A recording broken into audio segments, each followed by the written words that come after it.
자, 인사하겠습니다. 안녕하십니까. 자, 반갑습니다. 자, 이번 시간에는 여러분들과 함께 2021년도 우리 엔트미디어 교재 가지고요.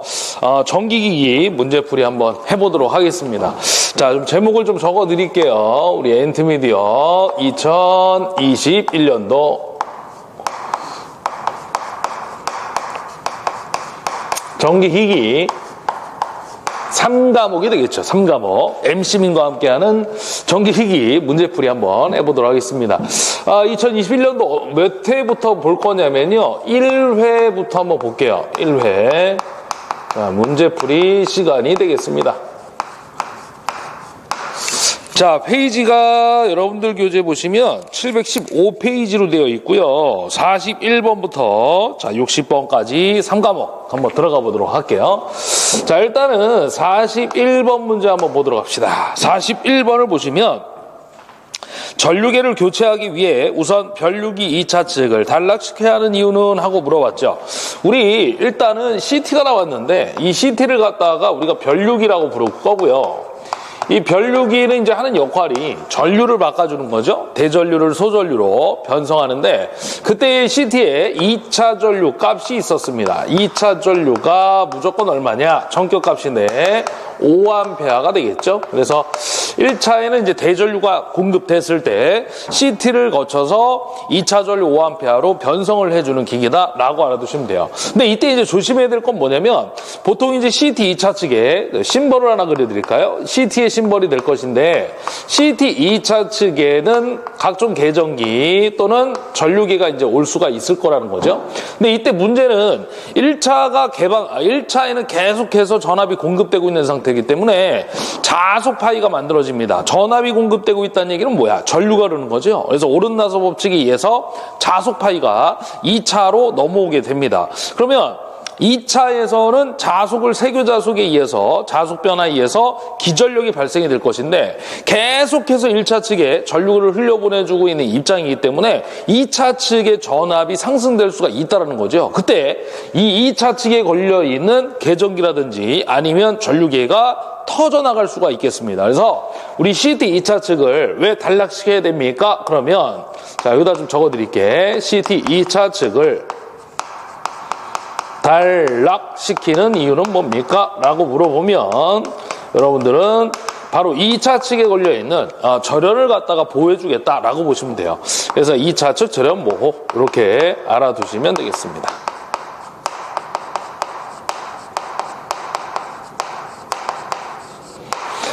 좀 더 쉽게 얘기해 드리면요. 회로 시간에 보시게 되면은 이제 우리가 선형회로망 파트를 배우실 건데 거기에 이제 중첩과 뭐가 나오냐면 태분한이 나오죠. 그래서 거기에서 뭐라고 얘기하냐면 우리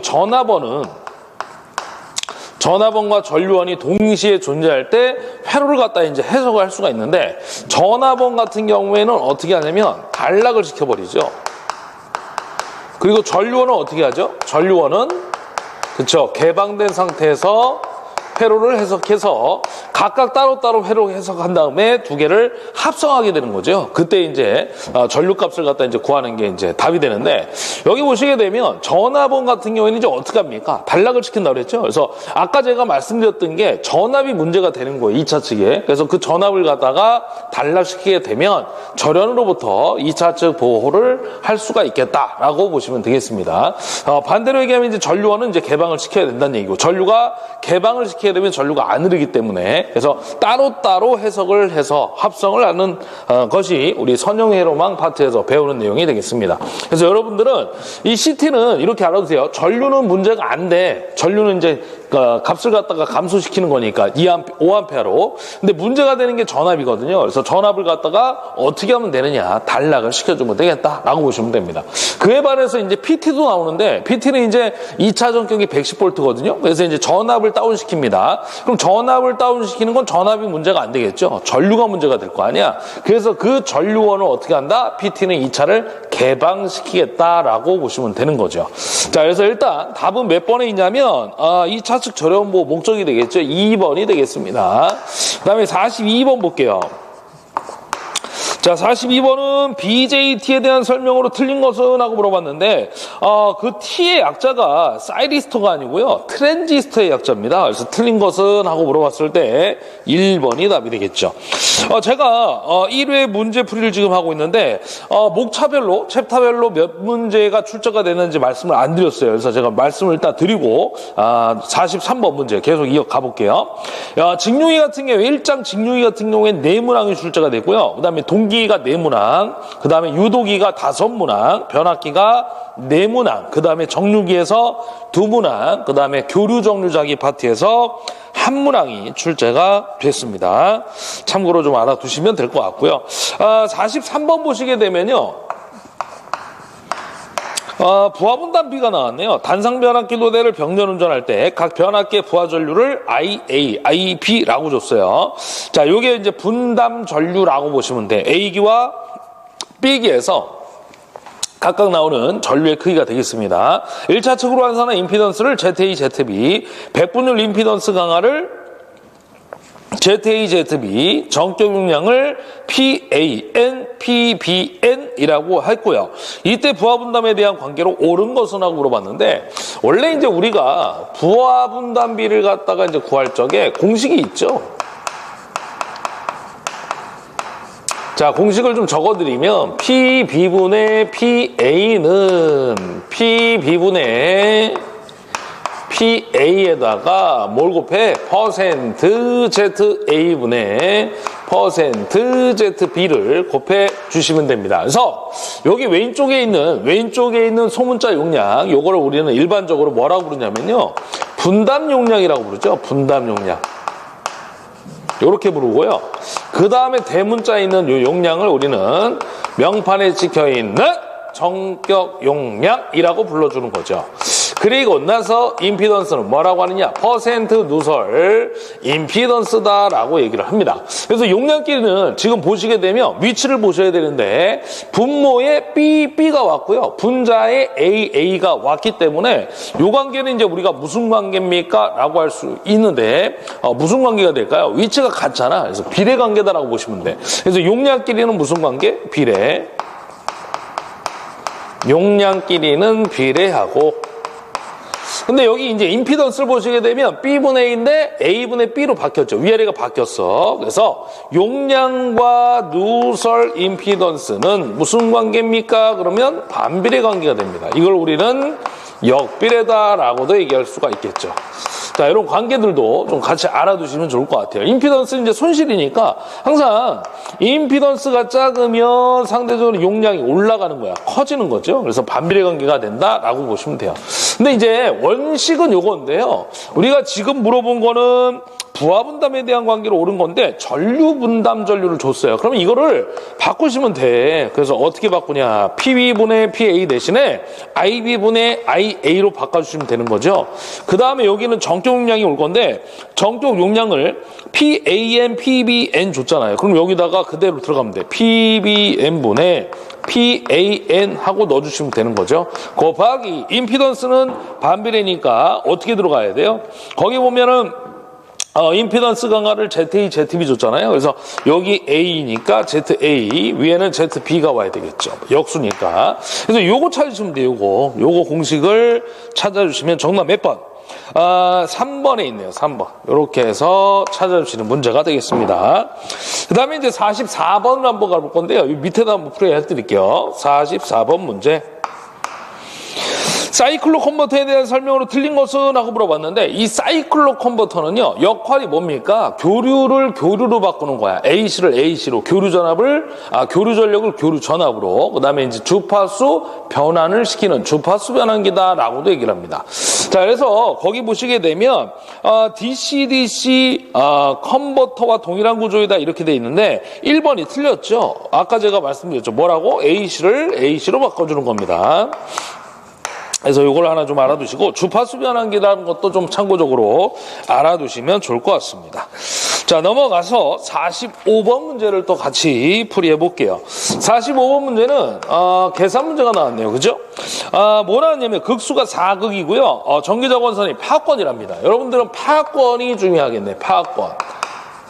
파권 나오면 우리 쪼꼬파 2를 기억해야지. 그래서 병렬의 로수가 항상 2개가 되겠습니다. 도체수가 전기자 도체수가 250인 직류 발전기가 있다 그랬고요. 이 발전기가 1200rpm으로 회전할 때 600V의 기전력을 유지한대요. 한국당 자속 물어봤네. 그러면 우리 이 파권이라는 힌트를 줬을 때 기전력 공식이 하나 있어. 어떻게 구하는 거죠? A분의 P자 파이에 60분의 N 요걸로 구하는 거죠. 자, 그래서 파권이니까 2분의 하고 나와야지. 극수가 몇 극이에요? 4극 줬고요. 총도체수가 Z죠? Z를 얼마 줬냐면 250 줬고요. 그 다음에 자속 파이는 얼마 줬냐면 자속을 물어봤죠? 자속을 물어봤습니다. 그럼 2양을 해줘야지. 2양을. 정신이 없어요. 그죠? 요런 물어본 거야. 자, 2양을 해주면 돼요. 파이는 하고 나와야지. 자, NG는 없습니다. 그냥 가는 거야. 왜냐면 혼자 찍고 있기 때문에 NG가 없어요. 그냥 가야 돼. 자, 그럼 파이값 2양 하면 어떻게 나머지를 우리 PZN을 갖다가 분모에 넣어주시고 나머지 분자에 넣어주면 돼. 2A 60. 자, 그래서 이제 나누면 답. 자, 대입해 봅시다. 자, 우리 극수가 아까 4극짜리라고 그랬고요. 그 다음에 총도체수 Z가 얼마 줬냐면 250 줬죠? 그리고 회전수가 얼마야? 1200rpm 줬어요. 1200rpm. 그 다음에 자 기전력을 얼마 줬냐면 600V 줬고요. 파권이니까 쪼꼬파 2가 될 것이고 60 곱해주시면 돼. 그래서 요거 누르면 답이에요. 얼마 나오냐면 0.06 웨버 하고 나옵니다. 매극당 자속, 한극당 자속이 되겠습니다. 자, 그래서 정답은 3번에 있네요. 3번 이렇게 찾으시면 되겠고요. 그 다음에 이제 이어서 46번 문제. 직류발전기 전기자반작용에 대한 설명으로 틀린 것은 하고 물어봤죠. 우리 전기자반작용 잠깐 정리를 좀 해드릴게요. 전기자반작용 우리 또 잘 나오는데 일단은 얘 원인이 있어요. 원인은 누구 때문입니까? 라는 거지. 전기자 전류죠. 이 전기자의 전류가 흐르면서 자속 파이가 만들어집니다. 그때 그 자속이 계자극에서 나오는 자속에 영향을 주는 거죠. 그래서 이걸 우리는 뭐라고 불러? 주자속에, 이게 결과물이죠. 주자속에 또는 계자극에 또는 계자자속에 영향을 주는 현상이다 라고 얘기합니다. 영향을 주는 현상을 우리가 전기자 반작용이다 라고 얘기를 하죠. 자, 여기서 이제 첫 번째 어떠한 영향들이 있냐라는 거지. 어떠한 영향들이 있습니까? 첫 번째는요, 자속이 한쪽으로 쏠려. 그래서 편자작용이 발생이 되죠. 자, 편자작용이 발생하면 그 자속 자체가 열, 손실을 의미하기 때문에 중성축이 이동이 된다라는 거예요. 자, 그럼 중성축이 이동이 되면 우리 기전력을 바깥으로 외부로 끄집어낼 수가 없어. 그래서 브러쉬를 이동시킨다고 그랬죠. 브러쉬 이동. 그럼 브러쉬 이동 방향은 두 가지로 나눠집니다. 누구? 발전기와 전동기로 두 가지로 쪼개지겠지. 그래서 발전기는 우리가 오른손으로 비비니까 회전 방향이다 라고 얘기를 하는 거고요. 발전기는 오른손 법칙, 전동기는 뭐야? 왼손 법칙이니까 왼손으로 비비는 거야. 자, 그래서 회전 반대 방향이다 라고 얘기를 합니다.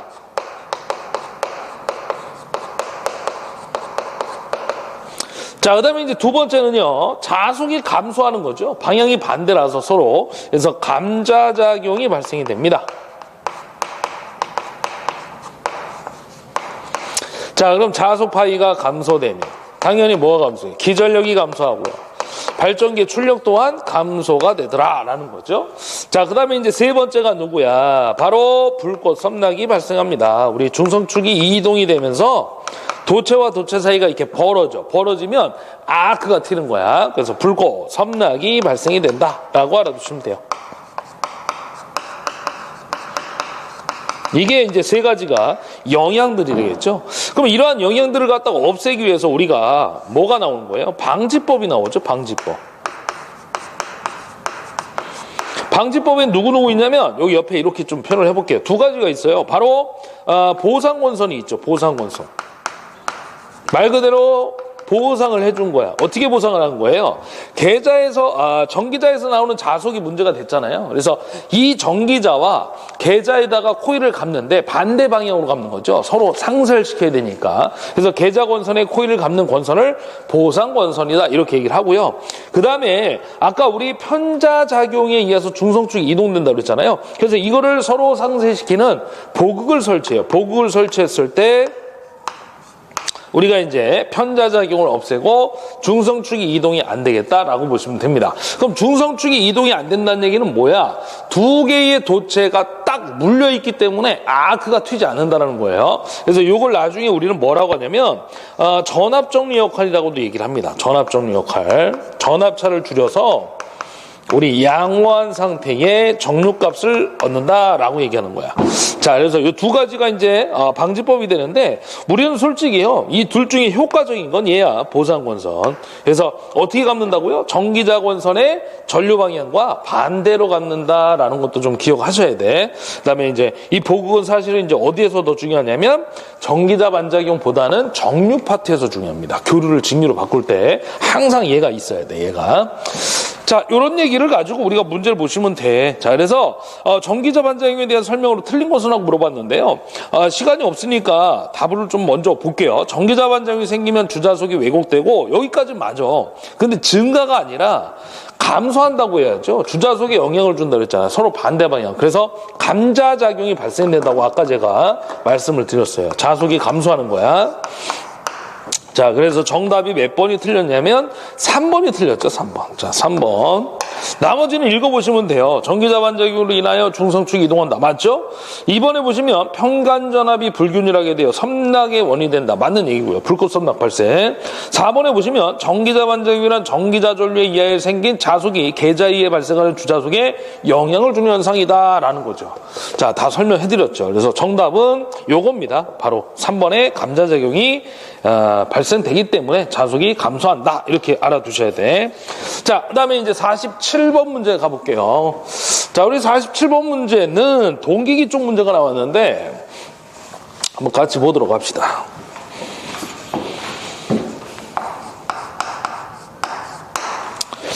기전력 한상이 E0라고 줬고요. 그 다음에 동기 임피던스가 ZS인 두 대의 삼상동기 발전기를 무부하로 병렬 운전한답니다. 각 발전기 기전력 사이에 델타 S의 위상차가 존재하고요. 한쪽 발전기에서 다른 쪽 발전기로 공급되는 한상의 전력을 물어봤네. 자, 요거는 이제 공식이잖아요. 그래서 P는 이걸 우리가 뭐라고 하냐면 수수전력이라고도 얘기를 합니다. 근데 실적으로요, 이 수수전력을 지금 문제에서 보시다시피 수수전력이 어떻게 됩니까? 이렇게 안 물어봐요. 그래서 이게 하나가 줄 숫자에 하나가 받을 숫자야. 서로 주고받는 전력이다라는 거죠. 그래서 시험 문제에서는 뭐 A 발전기에서 B 발전기로 공급되는 전력은 하고 물어봅니다. 그게 바로 수수전력이 되겠습니다. 그래서 공식이 EZS분의 E 제곱에다가 사인에 델타 하고 나옵니다.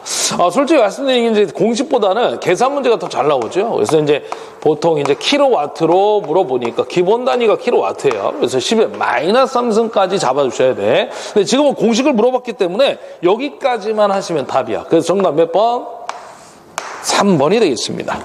자, 그래서 요 2는 무슨 전압이냐면 상전압이에요. 그래서 성간을 주면 룹3을 나눠줘야 돼. 그래서 요거 전체의 제곱을 넣어주셔서 계산을 하셔야 됩니다. 그러니까 상전압이 2고 V가 성간인데 우리가 동기기는 Y결선이란 말이에요. 그래서 룹3배 차이가 나는 거죠. 그래서 2가 상전압, V가 성간전압이다 보니까 상전압을 주면 그대로 넣으시는데 성간을 주면 룹3을 나눠서 넣어줘야 된다는 얘기죠. 외우려면 확실하게 외워야 됩니다. 안 할 거면 그냥 버리시고. 그 다음에 48번 갈게요. 48번은 60Hz 6극 삼상권선형 유도전동기가 있고요. 일단은 유도기 문제가 됐든 동기기 문제가 됐든 무조건 주파수하고 극소가 나오면 동기 속도를 구하라고 그랬어요, 제가. 자, 그럼 봅시다. 자, NS는 어떻게 구하는 거야? P분의 120F 요걸로 구하시는 거야. 자, 그럼 지금 주어진 조건을 보니까 극수가 6극이고요. 120의 주파수가 얼마예요? 60인가요? 그래서 이거 계산하면 1200rpm 나오는 거지. 이렇게 1200 rpm 하고 나옵니다. 자, 그럼 구해놓고요. 이 전동기 정격 부하 시위 전수가 1140rpm이다 라고 줬네. 즉 N값을 준 거죠. N값이 얼마냐면 1140rpm이다 라고 준 거야. 항상 이 두 개의 속도가 존재할 때 누가 더 항상 빨라요? 그쵸? 회전자의 속도라고 하는 바로 동기 속도가 회전자의 속도에 비해서 슬림만큼 빨라요. 그래서 항상 NS가 빠르다라는 걸 참고로 알아두시면 됩니다. 예. 목이 안 좋아요. 자, 계속해서 볼게요. 자, 그 다음에 이 전동기를 같은 공급 전압에서 전부와 토크로 기동하기 위한 외부 저항이 얼마입니까? 라고 물어봤네요. 외부 저항을 물어봤어요. 외부 저항을 우리가 이제 가변 저항이라고 하는데 R값 물어본 겁니다. R값. 자, 그 다음에 또 뭘 줬냐면요. 회전자 원선은 Y결선이며 슬립링 간의 저항은 0.15m 라고 줬네요. 슬립링이라는 거는 선이 이제 꼬이지 않게 달아주는 링 같은 건데 어쨌든 간에 그 사이의 저항이 0.15m라는 거죠. 그럼 이거를 우리는 각상의 저항을 구해야 돼. 그럼 각상의 저항을 구하려면 어떻게 돼? 두 단자 간의 저항을 의미하는 게 슬립링 간의 저항이니까 각상의 저항은 2로 나눠줘야 되겠지. 그래서 자, 우리 2차 저항 R2 값을 한번 구해볼게요. 슬립링 간의 저항이 0.15m니까 각상의 저항을 구하려면은 2로 나눠줘야 돼. 그래서 2분의 0.1 하시면 돼. 이게 0.05가 나오죠? 자, 그럼 이제 공식을 또 알아야 얘를 풀 수 있겠지. 쉽진 않습니다. 그럼 R은 R2에다가 S분의 1에 마이너스 1은 식이 되겠죠? 바로 외부에 삽입해야 할 저항값, 가변 저항값이 되겠습니다. 자, 그럼 R2값 0.05 집어넣으시고. 자, 문제는 뭐냐? 슬립을 또 구해야 돼요, 여러분들이. 그럼 슬립 어떻게 구해요? 슬립은 이렇게 구하면 되는 거지. 우리 공식이 NS분의 NS-N이라는 식이 있었잖아요. 그래서 이미 구했잖아. NS하고 N 값을 표현해 놨죠. 그래서 어차피 NS를 구해야 되기 때문에 극수와 주파수가 나오면 무조건 NS부터 구하시는 거야. 자, 한번 해볼게요. 1200분의 1200 그다음 마이너스 얼마예요? 1140. 요거 누르시면 슬립 크기 나와요. 슬립 크기가 얼마 나오냐면 제가 눌러봤더니 요거 0.05 나오네요. 0.05. 자, 그래서 여기 다시 0.05분의 1 하면 돼요. 0.05분의 1 그다음에 마이너스 1 하시면 되죠. 요거 눌렀을 때 답 나옵니다. 그래서 얼마 나오냐면 얘가 0.95 나오네요. 0.95의 단위는 뭐야? ohm이 되겠지. 그래서 정답 몇 번에 있냐면 3번에 있어요. 3번. 이렇게 구하시는 겁니다. 조금 어렵죠, 사실은. 자, 제가 이제 해설하고 조금 다르게 표현을 했는데 여러분들 뭐 해설 공식을 가지고 풀어도 되고요. 비례식 갖고 푼 겁니다, 그거는. 네, 이걸로 풀어도 되니까 여러분들이 한번 확인을 해보시면 돼요. 더 쉬운 방법으로 계산값을 구해 주시면 될 것 같습니다. 자, 그 다음 넘어가 49번 들어가 봅시다. 49번. 여기서 한번 해결해 보죠. 자, 발전기의 회전자에 유도자를 주로 사용하는 발전기 물어봤는데 요 고주파 발전기입니다. 우리 고주파 발전기는 이제 대형 항공기, 선박 이런 데 쓰는 이제 발전기를 얘기하는 건데 이 고주파 발전기에서 나오는 시험 문제는 딱 3가지밖에 없어요. 자, 그걸 좀 정리해 드릴게요. 자, 일단 첫 번째가 누구냐면 고주파잖아. 주파수가 높죠. 그래서 수백에서 수만 헤르츠에 사용되는 발전기다라는 거 첫 번째로 알아두시면 되겠고 보통 2만 헤르츠 이렇게 나올 때도 있습니다. 두 번째가 고정자가 있고요. 회전자가 나오는데 고정자가 누구냐라는 거야. 계자와 우리 전기자가 고정자가 되겠습니다. 자, 마지막 세 번째가 이제 누구냐? 회전자죠. 회전자가 바로 누구냐면 유도자형이 되겠습니다. 지금까지 나온 건 이 3가지밖에 없는데요. 여러분들 지금 49번 문제에서는 바로 얘가 나온 거죠. 회전자의 유도자를 쓰는 게 누구냐? 고주파 발전기. 그래서 정답 4번이 되겠습니다. 이렇게 푸시는 거죠. 자, 그 다음에 이제 50번 문제. 50번 문제는 삼성원선형 유도전동기에 기동 시 2차 측에 외부 가변저항을 넣는 이유를 물어봤어요. 우리 아까 요 48번 문제에서 요 R값이 가변저항이라고 그랬잖아요. 그래서 우리가 실적으로 요 2차 저항하고 R이 직렬 형태로 들어갑니다. 직렬 형태로. 이렇게 R2가 있고요. 물론 여기 이제 코일 X도 있는데 요거는 뭐 지금 중요한 게 아니라 여기에 외부에 이렇게 가변저항을 이렇게 달아준다고. 그럼 얘하고 얘가 직렬이잖아요. 그래서 합성저항은 2차 합성저항이라고 하는데 R2 플러스 R 이렇게 얘기를 하는 겁니다. 어쨌든 간에 이 가변저항을 증가시켰을 때 어떻게 되냐라는 거지. 자, 이렇게 한번 해볼게요. 2차 합성저항이 증가.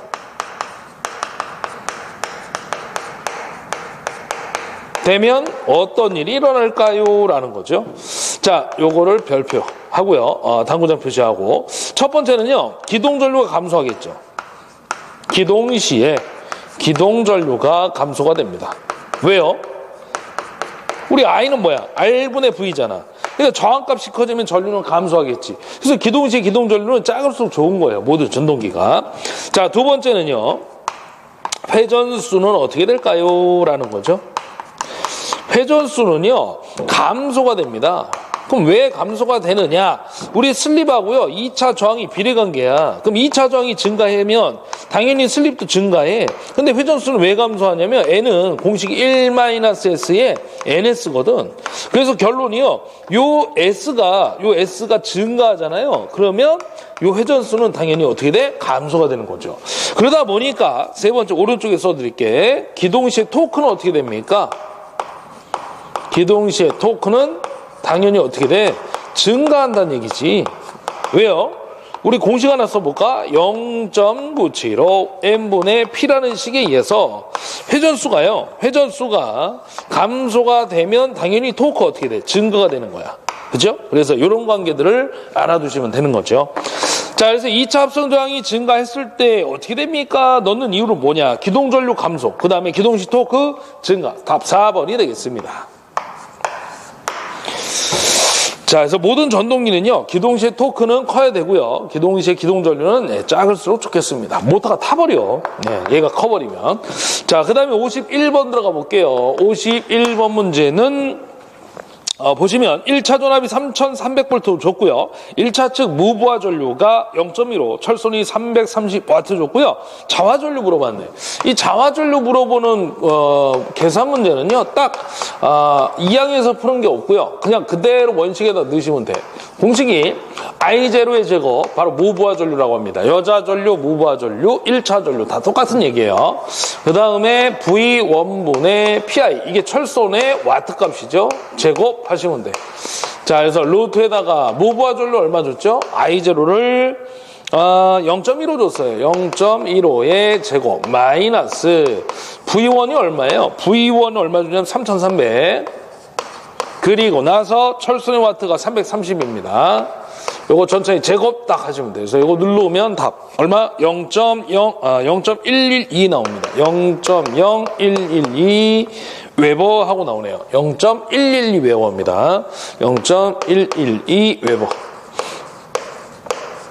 그래서 정답 몇 번이냐면 1번이 되겠네요. 1번 0.112 웨버. 예전에 이것도 이제 계산 문제가 하나밖에 없었는데 그 이후에는 아주 오래된 얘기입니다. 그 이후부터는 이제 숫자가 계속 바뀌어 나옵니다. 그래서 요 식을 하나 여러분들이 딱 외워놓으면 기출문제에 있는 자화전류를 물어보는 수많은 문제들이 해결이 되는 거거든요. 그래서 답을 외우지 마시고 요 공식 하나 외우세요. 요걸 우리가 자석을 만드는 전류 자화전류다라고도 얘기를 합니다. 이것도 좀 알아두시면 좋아. 시험에 나와. 자석을 만드는 전류 자화전류 이렇게 알아두시면 되죠. 그래서 얘 이름이 뭐라고요? 자화전류라고 그랬잖아. 그래서 자자 기억하면 되겠구나. 자자. 그러면 답이 되겠습니다. 자, 그 다음에 이제 52번 갈게요. 52번 여기다 풀어드릴게요. 요거는 답이라고 해도 돼. 안 바뀌어 나오는 문제예요. 전압이 일정한 모선에, 전압이 일정한 게 아니라 52번입니다. 유도전동기 안정운전의 조건. 요거 답이 안 바뀌어. 그래서 거기 보시면요. 전동기의 토크를 TM이라고 줬고요. 그 다음에 TL을 갖다가 부하에서 발생 토크라고 했는데 항상 이 부하에서 발생하는 토크가 더 커야지만 안정적으로 전동기가 운전할 수 있다는 얘기야. 그래서 그 안정운전점이 이런 모양이 이제 나오는데 요점에서 우리가 안정운전이 된다라는 거죠. 그래서 항상 부하에서 발생하는 토크를 가지고 우리가 조정을 하겠다라는 겁니다. 그래서 항상 부하 토크가 커야 된다라는 거예요. 그래서 정답 몇 번이냐면 1번밖에 없어요. 1번. 자, 그 다음에 다음에 53번 한번 가봅시다. 자, 53번은 이쪽에서 해결을 해드릴게요. 자, 53번 문제는요, 지금 보시게 되면 동기조상기 문제가 나왔네. 전압 일정한 모선에 접속되어 역률 1로 온전하고 있는 동기전동기를 동기조상기로 사용을 한답니다. 여자 전류를 어떻게 했다고요? 증가시켰대. 그때 전동기가 어떻게 됩니까? 라고 물어본 거죠. 우리 실제로 동기전동기는 보다는 동기조상기 역할로 우리가 사용을 하고 있죠. 무부하 상태에서. 무부하 상태에서 우리가 이제 동기조상기를 가지고 뭘 하는 겁니까? 그러면 이제 조상설비라는 게 있죠. 그 조상설비에 두 가지 물건이 있는데 전력용 콘덴서하고요. 또 하나가 이제 동기조상기입니다. 그래서 무효전력을 조정하는 거죠. 그럼 얘가 이제 어떤 식으로 조정이 됩니까? 라는 거지. 자, 여기를 갖다 우리가 전기자전류 IA. 자, 이 축을 갖다가 우리가 계자전류 IF라고 얘기합니다. 요 점이요. 역률이 항상 1인 상태 1, 코사인 세타가 항상 1인 지점이다 라고 보시면 돼. 얘는 하는 역할이 일단 두 가지예요. 진상 역할과 지상 역할을 합니다. 그래서 진상은 누구야? C의 역할이죠. 콘덴서 역할이고요. 지상은 리액터의 역할을 하겠다라는 거죠. 그래서 L과 C 또는 C와 L을 이용해 가지고요. 역률을 조정하는 겁니다. 역률을. 자, 예를 들어 가지고 역률이 자 이렇게 떨어지고 있어. 그러면 다시 역률을 1로 오른쪽으로 딱 당겨주는 거야. 또 역률이 과보상이 돼 가지고 증가하고 있어요. 앞설대 역률이 발생하고 있어. 그러면 얘를 왼쪽으로 딱 당겨서 1로 딱 만들어주는 거죠. 자, 그래서 이제 보시게 되면 여자 전류가 증가하면 뭘로 작용하는 거야? 콘덴서 C. 여자 전류가 감소하면 뭘로? 리액터로 작용한다. 이런 것들을 좀 알아두시고. 그래서 L로 작용하면 부정여자라고 하고요. C로 작용이 되면 뭐야? 바로 과여자라고 얘기를 합니다. 과여자. 우리는 부정여자도 좋은 게 아니고요. 과여자도 너무 과해도 좋은 게 아니야. 항상 1일 때가 가장 이상적인 조건이다라고 알아두시면 됩니다. 자, 그래서 이제 우리가 요거를 그림을 딱 그리면 이러한 V곡선이 나오는 거죠. 전동기 출력 때문에 그래요. 전력 출력 공식이 VI에 코사인 세타가 되는데 얘가 일정하니까 전압과 출력이 일정하니까 역률이 1인 상태에서 0.9, 0.8, 0.7 감소가 되는 거야. 그럼 어떻게 돼요? 이 전류값을 갖다가 감소된 만큼 증가를 시켜야 돼.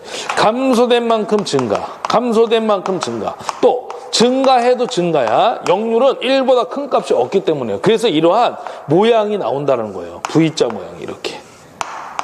이런 식으로. 그래서 가장 높은 놈이 P1, P2, P3라고 했을 때 출력이 가장 높은 게 요 놈이에요. P1. 왜냐면 부하가 100% 걸리잖아요. 그럼 전동기 출력도 100%가 나가야 되니까 얘가 전부하시, 얘는 뭐 2분의 1 부하시, 얘는 모부하시 또는 경부하시 출력이다. 이렇게 할 수가 있겠습니다. 자, 그러면 일단 53번에 보시게 되면 여자 전류 증가했다고 그랬잖아요. 그럼 오른쪽으로 간 거죠. 오른쪽으로. 자, 오른쪽으로 갔다는 얘기는 뭐야? 여자 전류가 증가했다는 얘기죠. 여자 전류가 증가한 거고요. 전기자 전류는 무조건 뭐 한다고요? 증가야. IA는 증가. 그래서 과여자 상태다라고 알 수가 있겠죠, 우리가. 자, 그러면 역률은 어떻게 된다고요? 역률은 과여자니까 앞서고요. 앞서고 C로 작용하는 거니까 앞서고. 자, 적어드릴게요. 역률은 앞서고.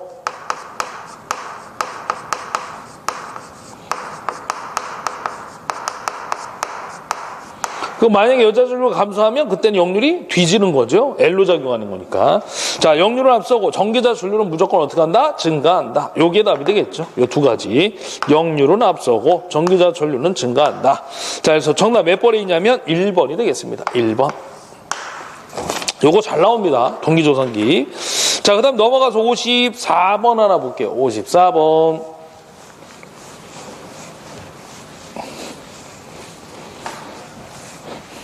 자, 우리 54번 문제 보시게 되면 직류기에서 계자자속을 만들기 위하여 전자석의 권선에 전류를 흘린 것을 뭐라고 하네요. 자, 우리가 전기자 권선에 전류를 흘려주게 되면 암페의 오른나서 법칙에서 자속이 만들어지거든요. 그 자속을 발생시키는 걸 우리는 뭐라고 하냐면 계자라고 불러. 또는 얘를 갖다 우리는 여자라고도 불러줍니다. 그래서 얘의 역할이 뭐 하는 거예요? 자속을 발생시키는 부분이 되는 거죠. 철심에다가 코일을 감아서 전류를 흘리면 자석이 만들어진다, 그런 얘기입니다. 그래서 옛날에 우리가 이거는 실험을 해봤죠. 철못에다가 코일을 막 촘촘하게 감아, 그 다음에 전압을 딱 인가하면 전류가 흐르면서 자석이 발생하죠. 그걸 우리가 자석이 만들어지는지 안 만들어지는지를 알기 위해서 어떻게 하는 거야? 그 못 앞에다가 클립 같은 걸 딱 대면 딱 하고 붙죠. 그게 바로 전자석이 되겠습니다. 그게 계자예요. 그래서 정답 몇 번? 계자, 여자 같은 말 2번이 되겠습니다. 자, 그 다음 55번 문제 볼게요. 동기 리액턴스를 10옴 줬고요. 전기자 저항 0.1옴, 삼상중 한상의 유도기 전력을 6400V, 단자전압 V를 4000V, 부하각이 30도랍니다. 그 E와 V의 상차각이라고 하죠. 그 델타를 부하각이라고도 하는데, 비둘급기 삼상 동기발전기 출력이 약 몇 킬로와트입니까? 라고 물어봤네요. 일단 비둘급기의 한상분에 대한 출력 공식이 이렇게 되죠. XX 분의 E, V의 사인의 델타 하고 나옵니다. 이게 이제 전력으로 들어가시게 되면은 이제 공식이 뭐야? 리액턴스 X분의 여기에 송전단 전압과 여기에 수전단 전압 사인 델타가 옵니다. 이게 바로 이제 그 안정도 파트 들어가면 또 나오는 하나의 공식이라고 보시면 돼요. 송전 전력 공식이라고도 합니다. 자, 아무튼 우리 기계에서 XX분의 EV의 사인 델타, 여기에다가요, 킬로와트니까 마이너스 3승을 잡으시고요. 3상당 출력이기 때문에 한 상당 출력 공식에다 몇 배? 3배를 하셔야 돼요. 왜? 우리 동기기는 몇 대가 있으니까. 3상 Y결선 3대분이 있기 때문에 한 상분에다가 3배를 때려주셔야 돼. 자, 한번 넣어볼게요. 그러면 동기 리액턴스가 아까 얼마 줬냐면요, 10이에요. 그 다음에 한 상분의 기전력을 6400V 줬고요. 한 상분의 단자전압이 얼마냐면 4000V래. 그 다음에 사인이 위상차 델타가 부하각 30도 줬고요. 그 다음에 3배 딱 하시면 되죠. 자, 3840kW 하고 나옵니다. 여기 답이 되겠죠. 정답 2번입니다. 요 숫자는 솔직히요, 안 변해. 예나 지금이나. 답을 외우셔도 상관없습니다. 안 바뀌어 나온다는 얘기야. 자, 56번 갑시다. 우리 56번 문제는, 자, 히스테리시스 전동기에 대한 설명으로 틀린 것은 하고 물어봤는데, 약간 생소하실 거야. 이런 문제가 있었어? 기출문제 여러 번 보신 분들은 뭐, 이게 가끔 한 7, 8년에 한 번? 거의 뭐 이런 문제인데, 아무튼 있습니다. 이 히스테리시스 전동기라는 것은요, 정확하고요, 일정한 속도가 필요한 기록기 같은 거 있잖아. 어떤 기록장치 같은 거. 그 기록기의 구동용으로 사용되는 전동기를 우리가 히스테리시스 전동기라고 부르는데, 아무튼 틀린 걸 물어봤어요. 답을 볼 건데 2번에 보시면 회전자극은 고정자극에 비하여 항상 각도 델타 H만큼 앞선다라고 했는데요, 뒤집니다. 뒤져요. 그래서 정답 몇 번이냐면 2번. 자, 이런 문제들은 뭐 자주 나오는 문제들이 아니니까요. 그죠? 가볍게 버리시면 좋을 것 같아요. 자, 57번 문제. 단자전압을 220 줬고요. 부하전류가 50. 분권발전기 유도기 전력이 몇 볼트입니까? 물어봤네. 분권발전기 나왔죠? 계자와 전기자가 병렬로 연결되어 있는. 여기서 전기자 저항 0.25옴이고요. 계자 전류 및 전기자 반작용은 무시한다라고 했어. 계자 전류 무시한다는 얘기는 뭐야? IF가 0이란 얘기야. 0. 요거를 포인트 잡아가지고 문제를 풀어주시면 됩니다. 자, 무슨 발전기? 분권발전기. 분권발전기 공식을 적어드릴게. E는 V 플러스 IA에 RA 하고 나오면 돼요. 전동기면 여기 뭐가 들어가는 거야? 마이너스로 바뀝니다. 자, 그러면 일단 V 값을 한번 넣어봅시다. V를 얼마 줬어요? 단자전 220 줬어. 그럼 딱 나왔어. 답은요, 220보다 플러스니까 큰 게 답이야. 그래서 거길 딱 보니까, 끝났어. 4번밖에 없잖아. 그죠? 4번밖에 없어. 자, 일단 답을 아는 상태에서 풀어봅시다. IA는 얼마예요? IA는 안 줬지. 구해야 돼. IA는 분권이니까 병렬. 쪼개진 전류 합치면 돼요. 근데 얘를 무시한다고 했으니까 0으로 보겠다는 얘기야. 그럼 부하전류가 얼마라고 했냐면 50. 그럼 얘도 얼마예요? 50. 그래서 여기다 50 하고 넣으시면 돼. 전기자 저항은 얼마예요? 0.2. 그래서 곱하기 먼저 하고 더하면 230V 하고 나옵니다. 답은 이미 찾았어. 정답 4번. 자, 그 다음에 넘어가서 58번 문제 갑시다. 단상유도전압조정기에서 단락권선의 역할을 물어봤어요. 우리 단락권선의 역할은 뭐예요? 전압강하 경감입니다. 누설리액턴스에 의한 전압강하 경감. 그래서 3번이 답이 되시는 거야. 이게 이제 단상에서는 필요한데요. 삼상유도전압조정기에서는 단락권선이 필요가 없어. 자체로 해서 이제 자연스럽게 소멸이 돼버립니다. 그래서 단상에서는 필요하지만 삼상에서는 필요가 없다라는 거죠. 자, 그 다음에 이제 두 문제 남았는데 59번, 60번 풀이하고 자 1회는 마무리 짓도록 하겠습니다.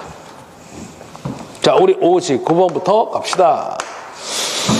삼상 유도전동기에서 회전자 슬립 S로 배전하고 있을 때 2차 유기전압을 E2, 그 다음에 2차 주파수 F2S와 슬립과의 관계를 물어봤네요. 단 E2는 회전자가 정지하고 있을 때 2차 유기기 전력이고요. F1은 1차 주파수랍니다. 자, 그러면 우리가 슬립 공식을 좀 적어볼게요. 아까 한번 딱 적어봤었는데 나머지 추가적으로 3개가 더 있거든요. 4가지, 총 4가지를 적어볼게요. 이게 첫 번째고요. 두 번째가 이제 E2분의 E2S, 그 다음에 이제 세 번째가 주파수 F2분의 F2S, 마지막 네 번째가 P2분의 P2C가 되겠습니다. 그러면 요 놈하고 요 놈을 보시면 돼. 자, 그러면 E2S는 회전시의 전압이죠? 정지시의 전압에다 뭘 곱해? 슬립을 곱하시면 돼. 그럼 회전시의 2차 주파수도 정지시의 주파수에다가 슬립을 곱하시면 돼. 그럼 여기 F2가 오면 되는데 우리는요, 회전시의 정지된 상태를 F2라고 불러. 그러면 정지시의 그 1차 측을 F1이라고 불러요. 근데 중요한 거는 정지시의 1차 주파수나 회전시는 회전시지만 정지되어 있는 상태의 2차 주파수나 같다라고 보는 거죠. 왜? 둘 다 정지되어 있는 상태이기 때문에 같다라고 보는 겁니다. 그럼 여기다가 F2라고 써도 되는데 F1이라고 써도 상관이 없다는 얘기야. 그래서 요걸 찾으시면 돼요. 공식 두 가지. 그래서 정답 찾으면 몇 번이 있냐면요. E2S는 SE2, F2S는 SF1 해가지고 1번이 답이 되겠습니다. 그래서 이렇게 알아두시면 돼. 밑에 있는 놈들은 다 무슨 시냐면 정지시라고 알아두시면 되고요. 그 다음 위에 있는 놈들은 다 누구냐면 회전시라고 알아두시면 되는 거야. 그래서 슬립 공식이 몇 가지? 총 4가지가 있다라는 거죠. 자, 그 다음 60번 갈게요. 자, 이제 마지막 문제입니다. 3300에 220V 단상 변압기 세대를 델타 Y 결선하고요. 2차 측 선관에 15kW의 단상 전열기를 접속했대요. 그래서 사용하고 있대. 근데 이거를 델타 결선으로 바꿨대요. 어딜 바꾼 거야? 2차 측을 Y에서 델타로 바꾼 겁니다. 그때 이 전열기 소비 전력을 몇 kW입니까? 라고 물어본 거죠. 당연히 소비 전력이 바뀌어요, 안 바뀌어요? 결선 자체를 바꾸면 소비 전력이 바뀝니다. 자, 그러면 한번 볼게요. 이 소비 전력은 근데 우리는 상을 따지는 게 아니라 소비 전력이라는 게 유효 전력이잖아요. 그래서 유효 전력은 우리 성간을 얘기하는 거야. 그래서 거기 보면 해설에 보면요, 부하가 걸려 있는데 성간에 걸려 있는 거지. 그 성간에 건단 얘기야. 자, 그럼 이제 Y 결선부터 한번 따져볼게요. 우리 2차 측만 얘기하는 거야. 1차 측은 안 바뀌었기 때문에 따질 필요가 없어요. 2차만 보면 돼요. 그러면 우리가 거기에 이제 Y 결선 먼저 볼 건데, 왜냐면 델타 Y를 델타로 바꾼 거잖아요. 그럼 여기를 전압을 220, 308 숫자로 써도 되는데 문자로 한번 써볼게요. 여기가 V라고 해봅시다. 상전압이. 그럼 성간전압은 얼마야? 루트 3배니까 루트 3 V 하고 나오는 거예요. 그죠? 이때에 이 부하에 걸려있는 전열기의 소비 전력이 얼마짜리라고요? 자, P라고 할게요. 15kW짜리래. 그렇죠? 그럼 델타 결선 한번 봅시다. 자, 우리 델타 결선은 어떻게 되는 거예요? 여기 상을 똑같이 V라고 한번 해봐. 그럼 여기 성간도 얼마 걸려요?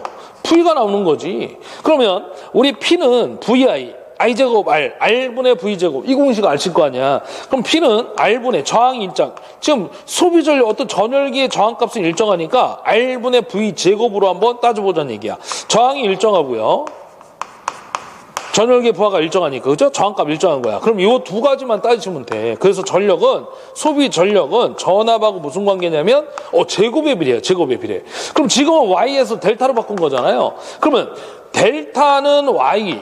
자, 델타에서 Y로 가면 여기 앞에 숫자가 루트 3이 있지. 루트 3배 커지는 거야. 근데 지금은 반대로 Y에서 델타로 가는 거니까 루트 3분의 1배가 되는 거죠. 자, 그럼 여기다 넣어볼게요. 전압이 루트 3분의 1의 제곱이 되는 거야. 그래서 소비 전력은 몇 배? 3분의 1배가 되는 거죠. 3분의 1배. 그럼 아까 여기 Y 결선했을 때 소비 전력이 15니까 우리 델타 결선 소비 전력을 P 다시라고 해봐. 그럼 원래의 Y 결선했을 때 소비 전력에다가 델타로 바꾸면 그때 몇 배 된다고? 3분의 1배. 그래서 얼마냐면요. 소비 전력이 5kW가 나옵니다. 5kW. 그래서 지금은 몇 번이냐면 1번이 정답 되시는 거예요. 1번.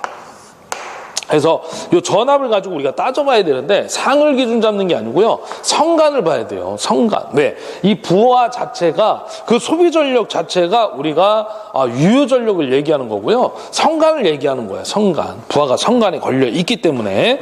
자, 그래서 여기까지 해가지고요. 1회 문제풀이를 마무리 짓고 저는 다음 시간 2회차 때 뵙도록 하겠습니다. 자, 좋은 결과 있으시길 바라면서 마무리 짓겠습니다. 자, 인사하겠습니다. 수고하셨습니다.